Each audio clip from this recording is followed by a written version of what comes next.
The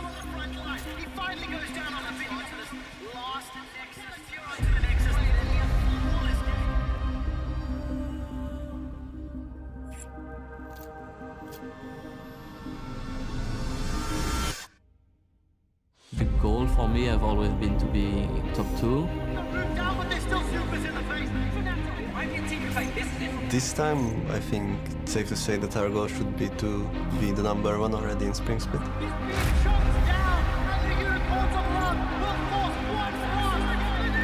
The top laner I look forward to face is Odane and Wanderer. I think they are insanely strong in lane and they understand how to play around the map really well. I've been with them for so long, since Challenger Series. We have won both European splits together. My ultimate goal is, of course, to win the world. Nothing is impossible, so... Last season we went to the final and we can do that again for sure, so that is our goal. Either way, the groups really don't matter. I think we should just try to win every game.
Hello and welcome to day 1 of the 2017 EU LCS Spring Split. We're coming to you live from Berlin, Germany, as we launch another year of the best League of Legends Europe has to offer. Good evening, everyone. I'm Evie Schoks de Poortere, joined here at the first analyst desk of the year by Mitch Kreppel-Voorspoels and one of my favorite Welshmen, Andrew Vedius-Day. Welcome, gentlemen, and welcome back to the a little bit revamped studio. Yes, I'm very happy to be back. We have brand new teams, we have a brand new format, and we have a brand new desk. So I'm excited to kick off the year.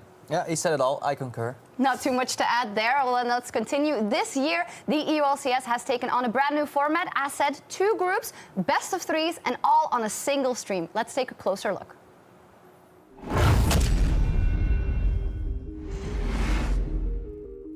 Hello, esports fans. We here at the EU LCS are changing our format for 2017. How, you ask? Let's break it down.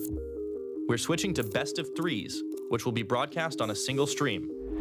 The 10 teams are split into 2 groups, determined by a group draft.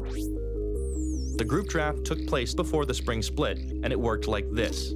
Since G2 and H2K gained the highest amount of championship points last year, they are seeds 1 and 2 respectively.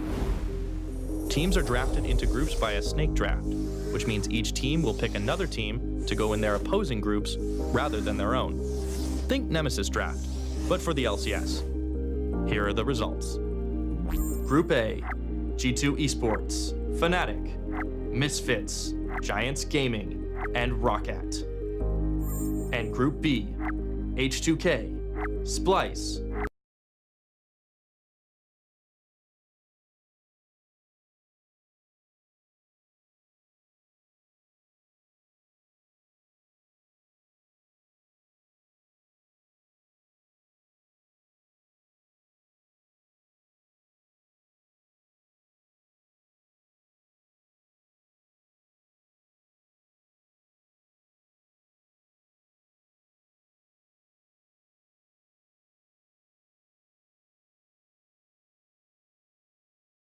will retain the same format as previous EU LCS splits. 6 teams will qualify.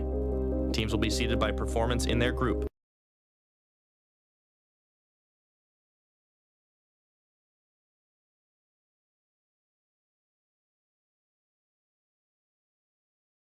In 2017, it will be the bottom 2 EU LCS teams that are sent to the relegation tournament.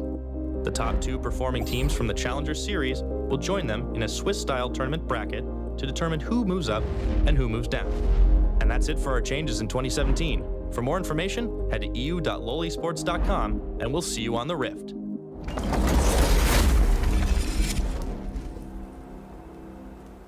Well, fantastic breakdown there, and the takeaway is that there just has been a lot of changes. Again, some of these teams have now gone through best of ones and best of threes and now into best of threes. How do you think that's going to influence the league and the teams? I'm just really happy the combination of the 10 ban system as well as the introduction of best of threes. I think it's really going to create a lot of diverse champ selects overall, especially if you consider like a stronger team versus a slightly weaker team already 1-0 up. That leaves you with so much room for experimentation, especially in that second ban phase. We'll get more to that later when the casters truly explain the concept, but it definitely makes me excited for what we could see. Yeah, and speaking of what we could see, it's the introduction of the added 10-man rosters that we're now adding to the European LCS. We see it in the likes of Fnatic. We also see it in teams like Vitality, who have that rotating jungler.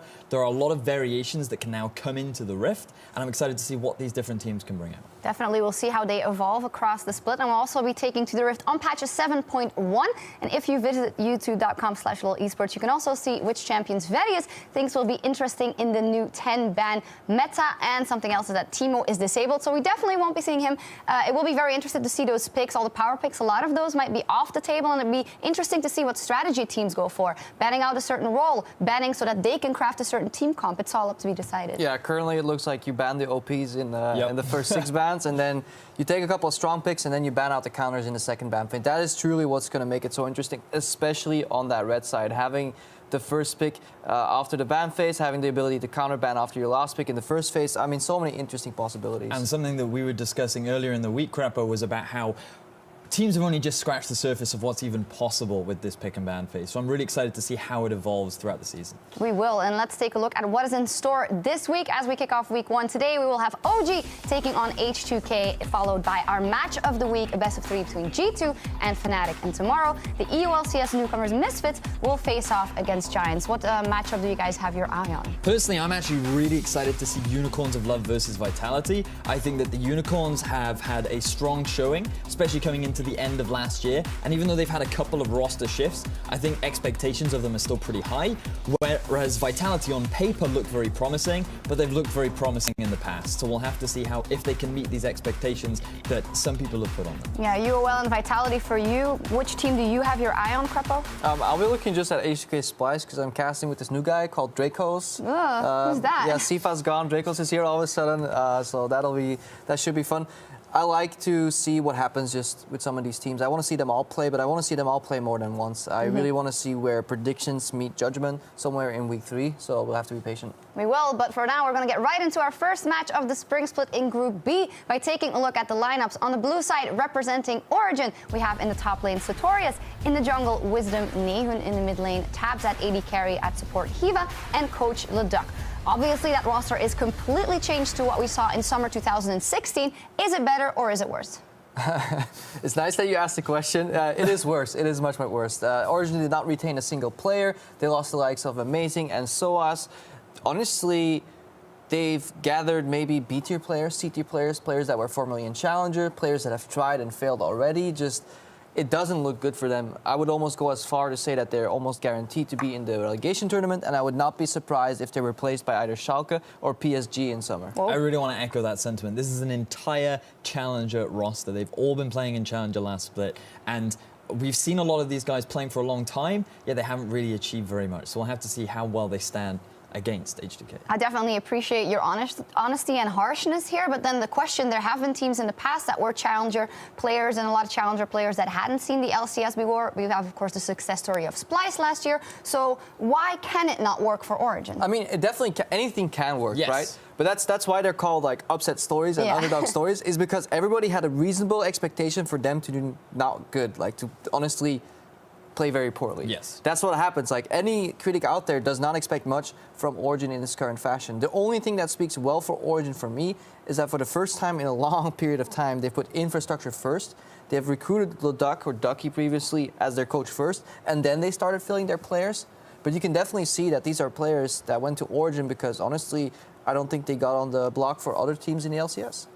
Well, we'll see what they can do. They have a big test up ahead. Their first opponents, and on the red side of the rift, are H2K, with in the top lane Odoamne, in the jungle Jankos, mid lane Febivin, at AD carry Nuclear, at support Che, and coach Prowley. Jankos, Odoamne, and Prowley were on that roster beforehand as well. Febivin has returned, and they have a brand new bottom lane. What are we expecting from this H2K? Well, this is the big question mark, because Febivin, we're wondering how well he's going to fit into the new H2K roster, because we have to remember that this guy is filling in for Ryu. Yep. H2K needed to find someone who would be able to fulfill the role that, and honestly, towards the end of the year, Ryu was doing a fantastic job, especially his performance at Worlds. And we're yet to see very much from Febivin. Right now, we're still wondering whether or not he can get back to that 2015 Febivin that we saw, or whether we're going to see more of that mediocre Fnatic Febivin that we saw throughout the 2016 season. Yeah, as we see the teams there still setting up on stage and tweaking a couple of things. It is obviously their first time back on stage. It's been a while. Oops, did I have to plug in my mouse? Yes, it's necessary. I do want to jump on that point and hear your thoughts on the whole Febivin redemption story. You want to see him back in his 2015 form, maybe 2015 MSI form. Is that going to be the key to this entire roster? I mean, everybody wants to see that, and even Febivin himself, he's come out with the whole self-improvement mantra and etc. But he seems very hungry to improve. He should be able to thrive in the H2K organization because they have Prowley, but they also have a wealth of support staff that they're introducing there. So they should be able to kind of help him build. They have people managing skills there alongside Prowley. So in that sense, I'm excited for what H2K could do. It is a big question mark, but as opposed to Origin, where they're having these 5 new players, right? You saw that in a Febivin who has been struggling, but you don't put the onus to lead on him. He can just follow Odoamne and Jankos, who already have a working system, and then their bot lane should be able to kind of thrive on their own as well, especially with the communication being all in Korean, at least out of the game for them. Exactly that, Krepo. H2K have done a little bit of the opposite of what we see from Origin, where they already have this solid lineup to build the back of. You have Jankos, you have Odo, who have been so consistent throughout last year, and they can grow the talent, nurture it into what could be an incredibly strong H2K. That's always a lot of like could be's and could haves. H2K could also fail, but again, but our expectation is that they do well. If you look at their bot lane, for people that are unfamiliar, Nuclear and Shay, 2 Korean players, 2 former LCK players. One came from Zbenu, and if you know Zbenu, they won 3 series, I think, over 2 splits. Yep. 1 in 17 and then 2 in 16 in the following split, and then they made their exit. But Nuclear was a decent to good AD carry on a bad team. Pairing with Shay, who was always serviceable. He never really stood out on Jin Air, but he was, I think, acceptable. And if you look at Europe right now, the bot lanes don't look that strong. It's very hard to make a tier list of all the bot lanes and be like, damn, these top 3 guys, like they're gonna kick some ass. Like, it's really hard to make that statement. So I think H2K's bot lane should survive, and then we can really focus on the top side of the map. And that is the most important thing for them as well. Not going into straight predictions, but in this OG versus H2K matchup, I think we all agree that H2K is the favorite. So where is there an in for OG, or where is there maybe a part where H2K can falter, seeing how it is the first game of the split? I'm excited to see how it evolves in the draft, depending on how quickly teams have prepared, because this is actually a very big change, and only recently have teams actually started to prepare for it. So how quickly they've been able to actually come up with solid strategies, I think is going to be a big determining factor in how this best of 3 plays out. It could also be a matter of complacency. If you just came off the back of Worlds in like an Odoamne and a Jankos, H2K only started scrimming January 6th is what I believe they put out. So they had a very late start. The Origin players, they must be hungry. A lot of them are viewed as B-tier players, and honestly, not many people have high hopes. That could really drive the motivation of some of these players to over-prep, go the extra mile to really show up the first day, and that could happen, and that would be a pleasant upset. I don't think it's likely, but you asked for a way in. I think that's it for sure. Origin. And it is a best of 3, so there can always be that odd game out where it doesn't go well. The players are just about getting into the lobby, so we'll be right there. And if we look at what we expect of H2K, that Jankos Odoamne train will be going hard, but wouldn't it be better for them to say, no, we're going to try and help the bottom lane out to see how that goes in this first game of the split? I mean, the current metagame is still the bot lane 5-man fiesta. Yes. Where everybody teleports down, the jungler comes down, and everybody sieges that or dives that first turret for the demolition gold. However, that comes from a strong top lane anyways. If you have presence top lane, you can leverage that advantage and swing into the bot lane. It is a whole macro game altogether, and I think H2K had those patterns figured out already. So they could just do that, and it must be pleasant for Nuclear and Shay. If you're laning pretty steady even, suddenly your mid laner teleports down, your top laner is walking down, and your jungler shows up. I think that could be the way for HDK. Yeah, could very well be. All right, well, we will see what happens. The players are now almost ready for picks and bans, so let's hand it over to the caster desk for game 1 of this best of 3